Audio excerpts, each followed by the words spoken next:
hadn't happened before and hopefully won't happen again. But they're here tonight, and we'd like to start off with a tribute to Ryan Abbate, founder.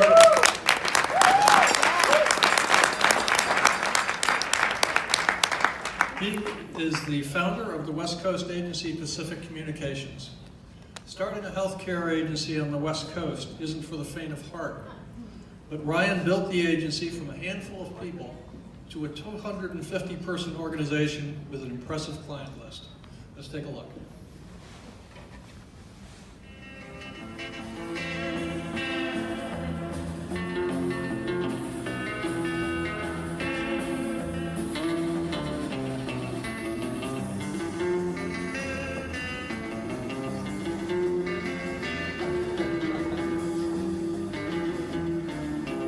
So there's this guy, you might know him, his name is Ryan Abbate, and he's been inducted into the Medical Advertising Hall of Fame, and I need to find him so I can tell him. Ryan Abbate, the audacious and bold visionary who hopes to revolutionize the pharmaceutical industry, producing one of the first DTC commercials ever. Yeah, you know. Ryan defied all odds by bringing New York-style medical advertising to Orange County, joining forces with Allergan to create an agency with deep roots in strategic communication and marketing in general. His impact can still be felt on brands that are generating revenue and defining categories to this day. Okay, so do you know where I can find him? I heard he's still in that Pacific every once in a while, checking in on you. That sounds like a great place to start. Thank you. So while I head over there, let's hear from some of the colleagues who knew Ryan Abbate the best. Ryan created a business model that really wasn't derivative of anything. It's not an in-house shop. It's not a standalone agency. It's kind of both, but neither. Well, as the founder and longtime president of Pacific Communications, Ryan has made a significant impact on our industry. In fact, with most of the pharmaceutical and healthcare manufacturers based outside of California and on the East Coast, I think he's been able to stretch that universe to include us. I think this is clearly an interesting and unique model. I think that, competing for agencies' marketing spend like any other agency, and yet not being a budgeted item is really unique. We've won awards over the years. We have 250 plus workforce, and we continue to recruit from the industry as well. And oftentimes he did this swimming upstream. So you have to create the model, grease the model so that it can succeed, and then fight just like any other agency. I really felt he exemplified California cool. He gets this look on his face. We like to call it the screensaver. When he doesn't agree with you, or he's not quite tracking, or maybe he's just busy in his head, something happens. Screensaver. Something he believed in. It's caring about each individual person and not just what they're going to contribute to the organization. Ryan is truly a leader of the people. And I think he really took pride in knowing everybody across the organization. It contributes to a culture and an environment which are critical to any agency, particularly on the West Coast when the world is so much smaller than the East Coast. We value, and he valued every single employee to a degree that I think is really uncommon. He had an eye for talent. He had an eye for bringing out ambition in other people. But I think what was even more clear about than how much he cared about the agency was how much he loved his kids. That was his priority. He talked about, with such pride, things like Taco Tuesdays and Piper setting up that event in London, which I thought was pretty cool, to how much he loved skiing and dirt biking with his son Warren. That was his priority, and that projected throughout the entire organization. Ryan style? Ryan style? Oh, I could comment on that. It's kind of right out of GQ. Ryan's attire, I wore this white shirt in honor of Ryan. He had a uniform, and I don't know if that uniform is style or if it's just he didn't want to make more decisions in order to get out of the door. I think the first time Ryan ever had a custom-made suit made was back in 1990. I think it was a few years before I got there. And he was very proud of them. They actually had his name right here on the inside. And they were certain cut, double-breasted, poly blend. And he wore them throughout my entire career at Pacific Communications. Every once in a while he would surprise us, and he did surprise us when he kind of unassumingly made a cover shot of a magazine, and he just tried to pass it off as nothing. Well, as it turned out, we thought it was nothing until we looked at all of his social media outlets, and he happened to use the photo as his own profile picture. His hair never moves. This is a tremendous honor. I mean, it really is. This doesn't happen often to many people, but it happened to Ryan, and you would never know it because he's not that kind of human. You know, I think when I called him to let him know that he was inducted into this year's Hall of Fame, his first word was, really? And I think, one, that represents the fact that he is humble, and I think that's true, but it also reflects to me, I know how much he cares about the healthcare industry, the communications industry, and how much respect he has for everybody else that have been inducted into the past.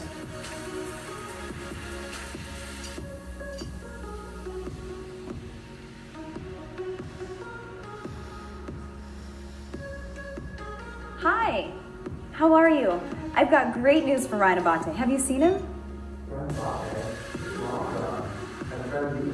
Actually, yes, but I heard he misses the grind and he comes back to check on his specific family from time to time. That's true. He's not here today.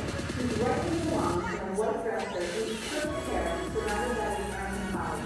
He's inducted into the Medical Advertising Hall of Fame.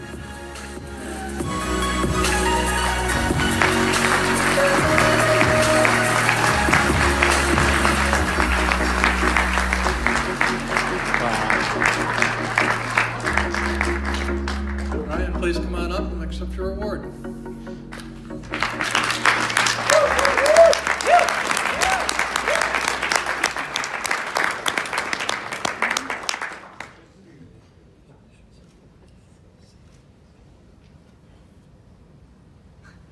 Well, many parts of that video were unfortunate.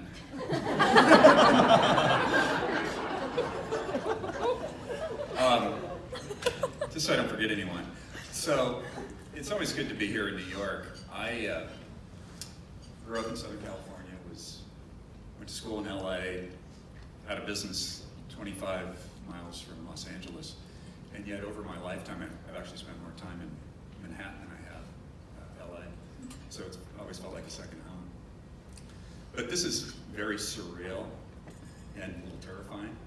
I don't want to go Meryl Streep on you guys right now, but I feel a little bit like Donald Trump. You know, I really have no business being here. They're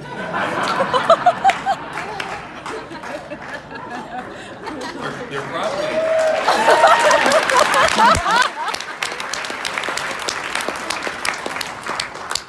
There are probably 10 other people in this room right now that are better qualified and achieved more than I have, probably 3 at my table alone. I mean, Dale Taylor's here for crying out loud. I mean, really? And I'm standing up here. Larry DeBrow from Medical Marketing and Media called me when the induction was announced, and he asked me how I felt. And I felt, you know, then the way I do now, I feel like an imposter. And yet, there is a secret I'm going to share with you all as to how you can be inducted into the Medical Advertising Hall of Fame. It's simply this: retire.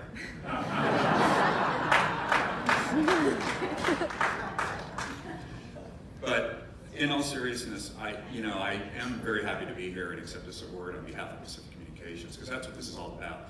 Pacific is really an enigma in our industry, as was alluded to in the video.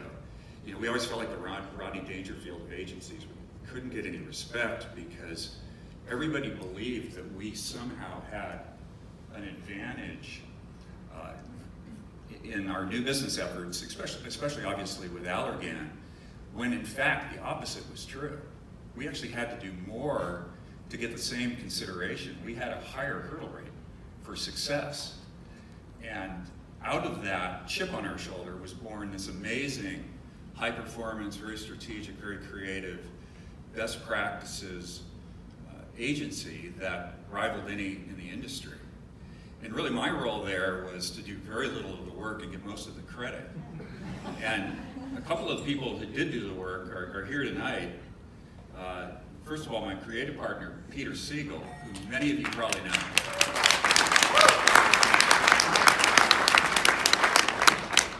I brought Pete out from New York, and I'll never forget it. He pointed his finger at me and said, "I'll give you 2 years." And that was 10 years ago. And he's still going strong. And for those of you that know Pete and have worked with him, and I know there's several of you that have, this guy has more energy than most people half his age. He made it fun. He made it a bit theatrical sometimes. It was always smart, always creative. And apparently, Peter is a kingmaker because Mike Laser and I have Peter in common. So thank you, Peter.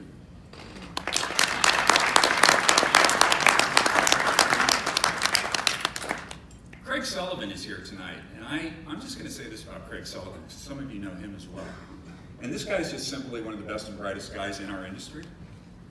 And I encourage you all here to get to know Craig, because he's not only a kingmaker, but he's a rainmaker. And this guy, with Pacific Communications or without Pacific Communications, is going to do great things in this industry. He's going to be standing up here someday. And, I won't say why you should get to know him or why you should network with him, but I would just encourage that, because you never know what the future holds. So,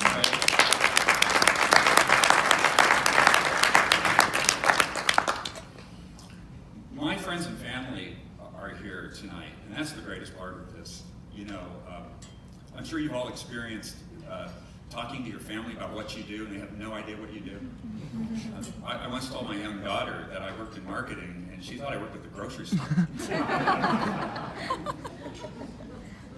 My brother is here tonight, Richard Nordstrom. And actually, I call him my brother, but I think we're actually closer than brothers. This is a guy who, oddly, I got into the industry indirectly, and he's never forgiven me for that. And yet I got him into the industry, but he got me here. It's rare to have a friend in life who is both a personal friend and also a professional friend. We had an amazing relationship and continue to, and I can't thank you enough, Richard, for putting me here, and for all your support, especially over the last year. And Andy, thank you for your support as well.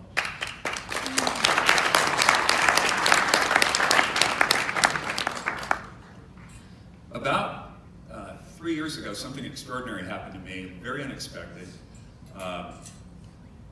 My sanctuary, my partner, Kelly Houston, is here tonight. My mother is here tonight.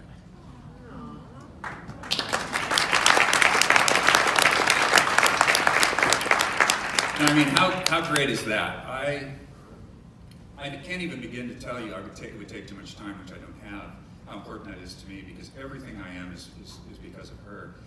She raised me as a single mother. She was the beacon for grace and intelligence and humor and humility. And if I had only achieved, half of what she gave me as an example, I would have been very successful. And again, I encourage you to introduce yourself to Gretchen, my mother, if you have a chance.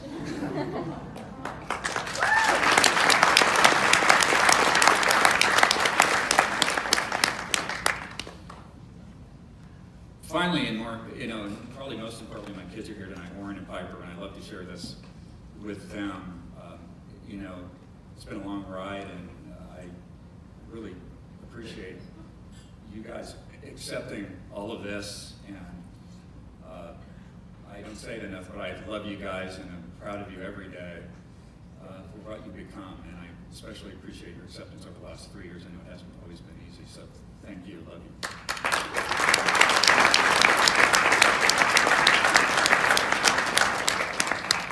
I just want to finish up, and some of this has come up tonight, and I've been retired now for 3 years. This is probably the hardest I've worked in 3 years. I didn't realize when I retired 3 years ago what I realize now, and that is apparently I spent my life working for the evil empire. And,